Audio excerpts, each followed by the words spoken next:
How's it been, right? It's been terrible. I owe you guys this video. And I've been seeing the comments on Instagram and Twitter and, even some of my Lions videos. I've been seeing you guys' messages. And you know what? I owe you guys this video because I for sure was not about to cover Pistons, until something changed. And that's just what it is. It's not it doesn't profit me any to cover this team, and it's the same story every night.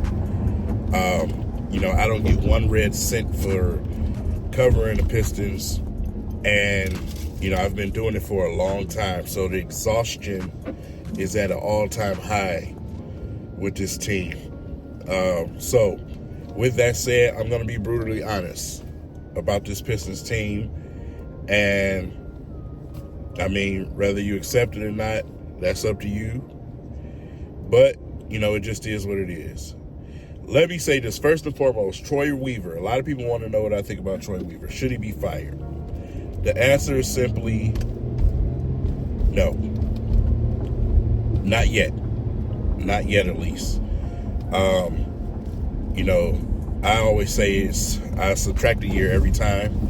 So 3 years into a rebuild, simply because the anomaly of the injuries that we suffered last season, which is similar to what we're doing right now, but our number one player is available. It throws a wrench in things. Last season was supposed to be this season, the development season, right? We're in a place where we have to let these guys play. Whether it's bad or not, we have to let them play. We have to see what we have. You can't just blindly add a bunch of pieces around a young team as young as we have and expect things to work out well.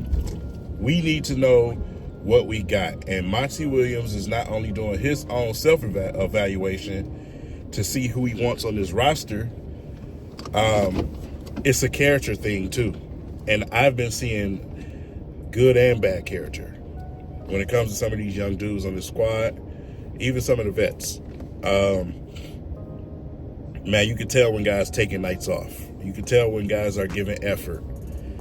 You can tell when some of the guys are actually frustrated with, losing.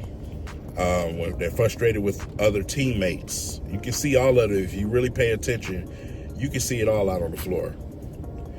I'm not going to go into specific names because I want to keep solid some of the relationships I've built.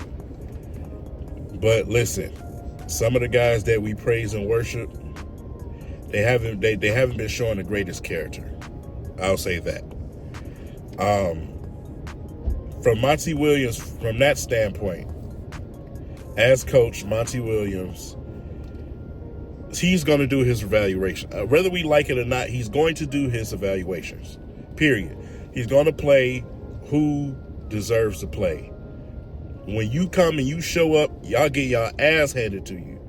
When you out there and you still giving 100%, you still trying to make plays on defense and offense, you still giving it everything you got, you're going to play.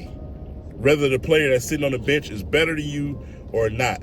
I know what he's doing. It's an old school coaching method. I know exactly what he's doing. I don't know why it's so hard for everybody to figure it out. But this is not a video game. Period. So, listen, we have guards that need guys that can actually knock down shots. We know that. We know all the obvious things. But we've had opportunities to address things. We've done unnecessary things from a general manager standpoint that does make me say, what the hell? You know what I mean? We traded away talent for no reason to bring in duds. And at the same time, we had opportunities to go different directions, but we continue to go guard. We have enough goddamn guards on this team. We need a legit big. We have Jalen Duran, and that's it. I love Zay. He's not a big whatsoever, and he's not a wing. He's some type of a tweener. It's just a bad situation right now because he's not going to be great enough offensively to be a threat on every single night. But at the same time, he's not going to be a threat defensively because he's undersized at times. Bagley, Wiseman, throw them in a fucking pail together. They're big. And that's about it. You might get 15 points out of one of them one night when they got a favorable matchup. But as y'all can see over these last couple of games, they are big men with little men's mindsets. They've been getting abused. Absolutely abused. I mean, we couldn't even stop. I mean, Giannis is a superstar, but you're a 7-footer too. At least give him some type of trouble. We couldn't even do that. We already knew he was going to get our ass whooped by Embiid. But we've seen this throughout the year. Anthony Davis coming in here looking better than his soft ass is. Every time we face a big, they look better. It's the same situation that I've been hollering about since Blake Griffin. Period, man. We've had opportunities to address some of those situations, and we didn't do it. And when you try to do it, you know what I'm saying, just never was the guy that, you know, we should have been going after or having talks about. We need bigs that play big. We need somebody who's going to protect the rim. Brook Lopez, old ass, beat our ass again. Blocking shots. We talk about one of the biggest, slowest dudes is one of the best shot blockers in this league simply because he can time the fucking shot and use his size to his advantage. Stretch the floor. But is he a superstar? Hell no. He's a piece that fits what they need. That's what the Pistons need. They need actual pieces that fit what they need. Burks has been absolutely ass cracked. Joe Harris, ass crack. Like I said, man, that's where I'm at with it right now. So we did all this focus on who's starting, but we're not paying attention to the actual fucking problem. Whether Ivy start and Killian sit, or Killian start and Ivy sit. That's not the goddamn problem right now. It's not. You're getting pounded in the inside again, which is leading to 3-point shots for the other team. The same shit. You have wing players that can't shoot. Who the hell is Cade and Killian passing the ball to? So you see them go out there on offensive end and do nothing but look for Boyan. Cade is looking for Boyan. Killian is looking for Boyan. Sometimes Cade. But other than that, who you giving the ball to? I love Asar, but he can't throw a rock in the ocean. That's not what he's here for. And him being a starter is what I said before the season started. It's going to be hard for me to sit here and justify him as a starter. Simply because he's a wing player. So on your wing players, you need to be able to, at least if you can't knock down a shot, you have to be able to score consistently. And they don't find him. They don't run plays that get him cuts and opens, open going to the rim as much as they should. They don't run plays for guys. The only plays they run for guys is for Cade and Boyan. They don't set up plays for other guys. We don't run simple pick and roll still. How many times have you seen a Cade and a Sar pick and roll? It's very few. That's just where I'm at. That's where I'm at with it. I don't give a fuck who starts, sit, who got whatever minutes. I just need whoever is on the goddamn floor to give the fucking proper effort that we fucking need. to be competitive. We should be competing every night. But when you watch this team, they're not doing that. You have a few guys that's competing. A few guys that's actually frustrated with what's happening. Some guys have checked out. And to me, that is horrible character. Horrible. Especially when you're the top players on this team and you check out. Some of these guys are at the top of the fucking list and they've checked out. That's character. Not asking you to be Jordan or LeBron. I know these dudes in this era ain't built like them. We in a soft-ass era where everything is handed to these guys and they're used to everything going right and going their way. So it's easy for them to check out. Mental toughness, man, is hard to come by these days. So as a coaching staff, they're going to continue to do their evaluations, but you need to be taking meaningful notes on what some of these guys are doing. Another thing, I sat and I watched, I just got to bring this up because I'm petty, y'all know what it is. I sat and I watched Keegan Murray.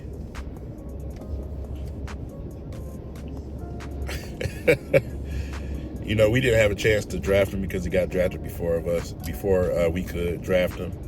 And, you know, like I said, we drafted the right guy. But when I said I wanted Keegan Murray, I got an unbelievable amount of flack for it. And simply what I said is he's the epitome of what the Pistons need. A guy's he's going to give you all on the defensive end, high IQ, stretch the floor. He's a winning type of player. Look at that performance he just had last night. My God. My goodness. That is what I saw before he got drafted. That Keegan Murray is what I saw. In this league, you need legit 3 and D guys. All these teams that we've been playing, they have legit wings.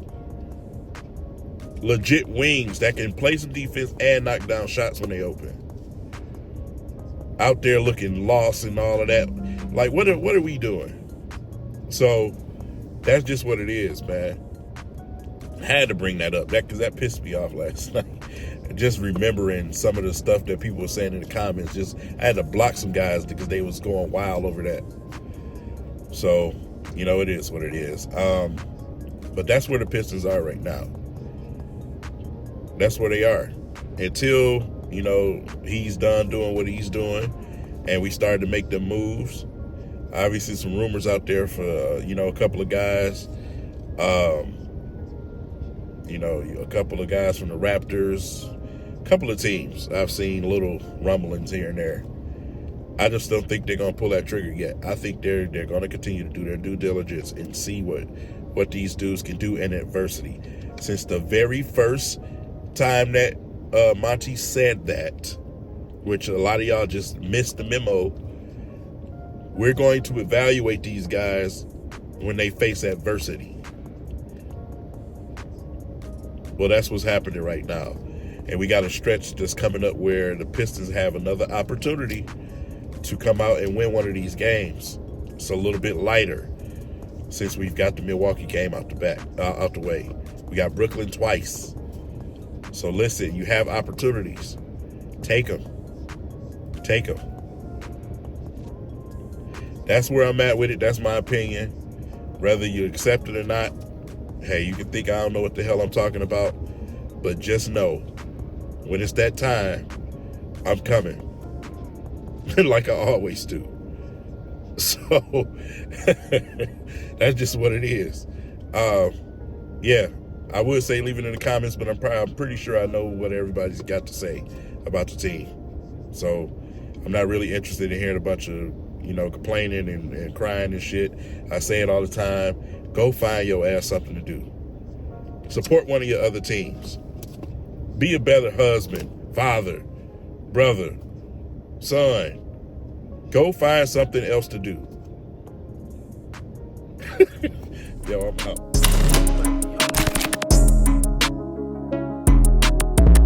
Wow, black-owned shoe stores. Culture. My culture, though. Let me see what they talking about in here. What's up, little dog? You good? Y'all got something here for me?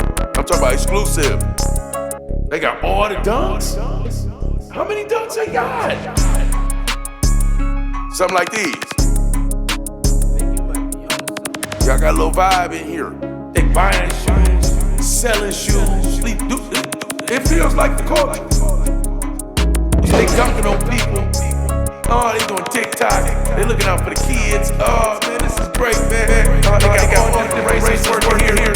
It just really feels like culture. You're looking for a black-owned shoe store to get some real drip at? Come up here to Culture Detroit, man. That's what the streets been missing. Welcome home, fam.